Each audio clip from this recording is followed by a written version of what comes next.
जय मां शारदे, सनातन धर्म की जय हो, वंदे मातरम।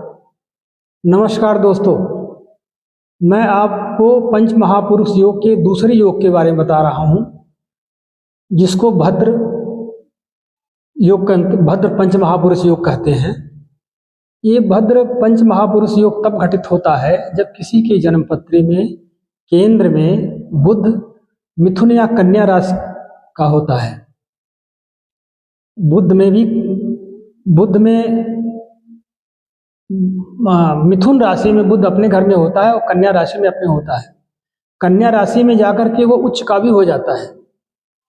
इस प्रकार 1, 4, 7, 10 इन भावों में जब बुध अकेला मतलब कन्या और बुध राशि पर बुध बैठता है तो वो भद्र पंच महापुरुष योग कहा जाता है। भद्र पंच महापुरुष योग होने का मतलब है कि उसकी कांति, शरीर की कांति दूब की तरह श्यामल होती है और बहुत ही यंग दिखता है। अपने समय से, अपनी जो उसकी उम्र है, अगर 20 साल का है तो उससे कम दिखेगा, 50 साल का है तो 40 साल का दिखेगा। इस तरह से उसके शरीर में एक प्रांजलता होती है और खूबसूरती होती है।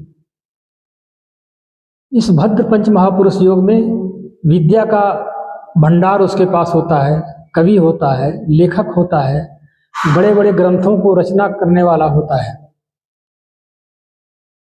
जितने कवि, लेखक या बौद्धिक कार्य करने वाले होते हैं, ज़्यादातर भद्र पंच महापुरुष योग में उत्पन्न हुए होते हैं।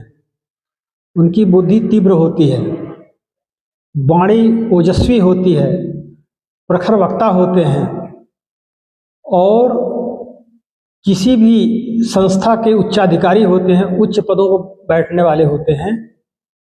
तो भद्र पंच महापुरुष योग बुद्ध के कारण होता है।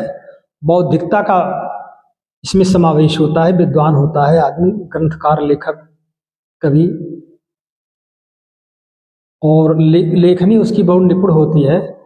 इस तरह के लोग तीव्र गति से काम करने वाले होते हैं, जैसे कंप्यूटर चलाने वाले होते हैं या टाइप करने वाले होते हैं, टंकण कला में निष्णात होते हैं, बोलने में बहुत उनकी वाणी बहुत माधुर्य होती है और बोलने की कला होती है, वो किसी भी आदमी को तुरंत प्रभावित कर लेते हैं।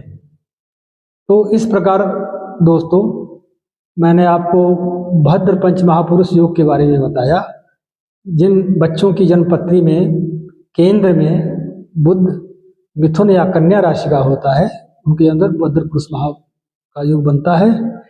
इस प्रकार मैंने आपको बताया। अगले वीडियो में मैं आपको दूसरे पंच महापुरुष योग के बारे में बताऊंगा।